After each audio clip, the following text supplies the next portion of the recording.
Ah, c'était bien. C'était bien. Mais j'ai peur. Bah, j'ai peur d'un rush final rushé. C'est le cas de le dire, parce qu'en effet, ce qu'on voit dans cet épisode 8, bah, quand on le regarde, on se dit, ok, j'ai passé un bon moment, mais il reste tellement de choses à voir. Enfin, au sens global, il reste quand même pas mal de choses à voir. Donc, comment ils vont se débrouiller pour faire un épisode final digne de ce nom, on le verra la semaine prochaine. En tout cas, ce qui est sûr, c'est que là, l'épisode 8 est arrivé, on va en parler un petit peu.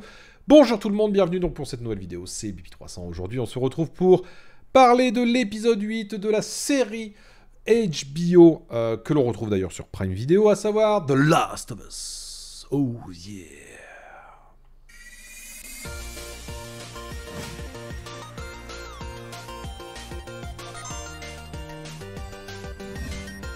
Allez, c'est parti donc pour la petite critique vite fait, bien fait, débriefing, tout ce que vous voulez, de l'épisode 8 de la série, donc toujours évidemment co-réalisé par Craig Mazin, Neil Druckmann, et qui va cette fois-ci traiter le passage notamment entre David, James et Ellie, puisque on s'arrête et on revient sur ce qui s'est passé dans l'épisode 7, je dirais même la fin de l'épisode 6, puisque le 7, vous le savez, ça a été vraiment un moment spécifique où on s'est arrêté sur notamment le passé d'Ellie.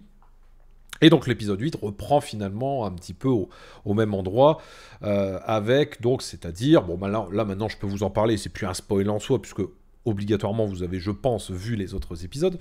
Donc tout simplement à prodiguer les soins pour Joël, qui est mal en point, hein. D'ailleurs ça se voit, on le voit dans cet épisode, il continue à être mal en point, mais elle essaye de le soigner, comme on dit, tant bien que mal, avec donc tout ce que ça implique, mais forcément, elle n'a pas tout le matos pour ça, elle n'a pas tout ce qu'il faut pour pouvoir le soigner correctement, et incroyable, elle va tomber sur deux personnes qui, ça tombe bien, ont des médicaments pour pouvoir faire en sorte, justement, eh bien, être l'objectif, j'ai envie de vous dire, d'Ellie, c'est-à-dire de soigner Joël. Alors, comment tout ça se met en place? On va retrouver un petit peu cet environnement enneigé, d'ailleurs, là aussi, vraiment magnifique, très joli.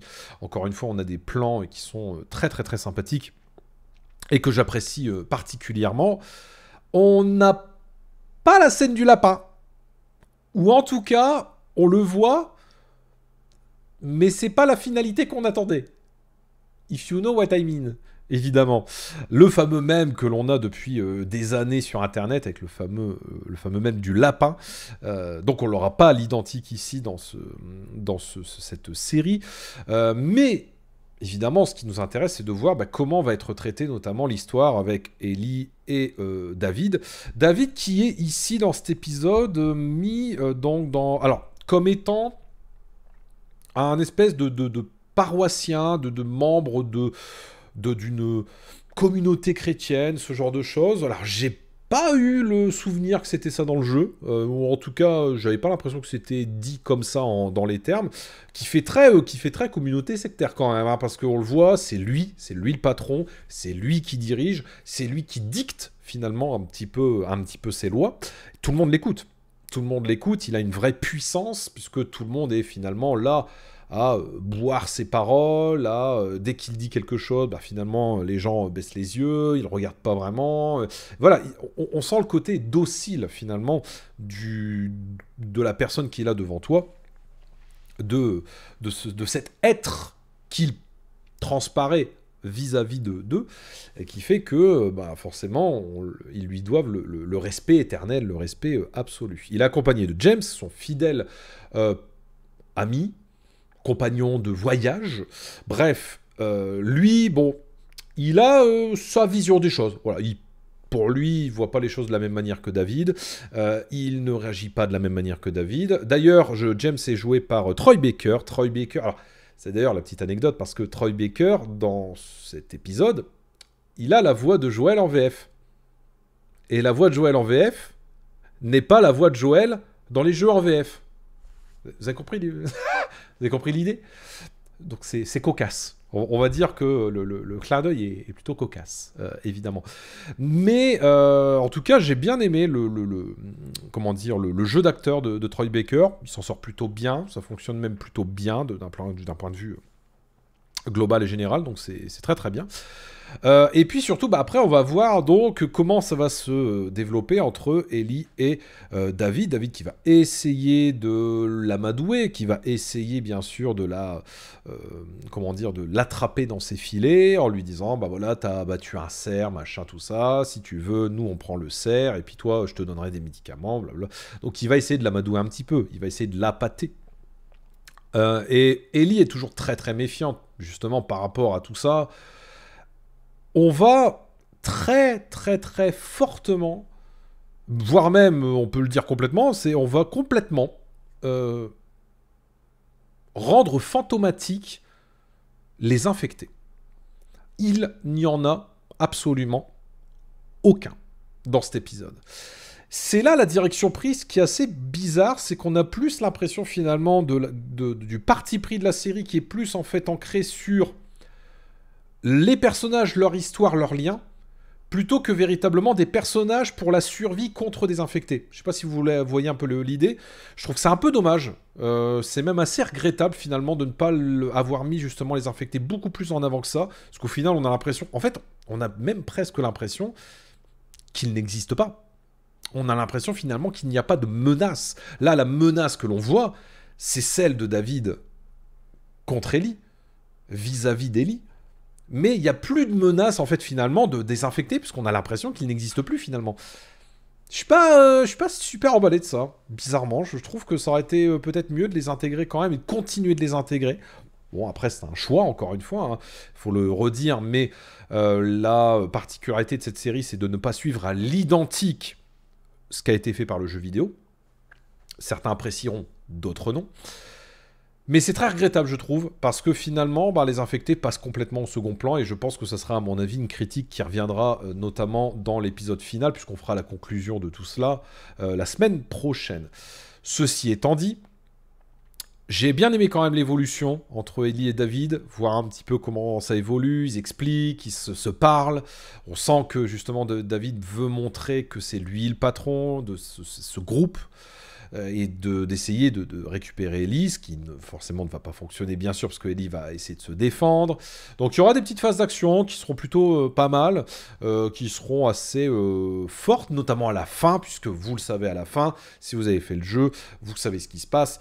On a donc cet affrontement entre David et Ellie, qui est très fort, très puissant. Est-ce qu'il est aussi fort que le jeu ? C'est compliqué de le dire, parce que forcément, nous ne sommes pas joueurs, nous ne sommes qu'acteurs. On regarde, on voit, mais on ne joue pas la scène, donc c'est moins puissant, c'est moins fort, mais ça reste fort quand même, parce que vous savez ce qui se passe, on la voit dans un état qui est hallucinant de colère, de haine, c'est même de la haine qu'on la voit, et là encore une fois, le jeu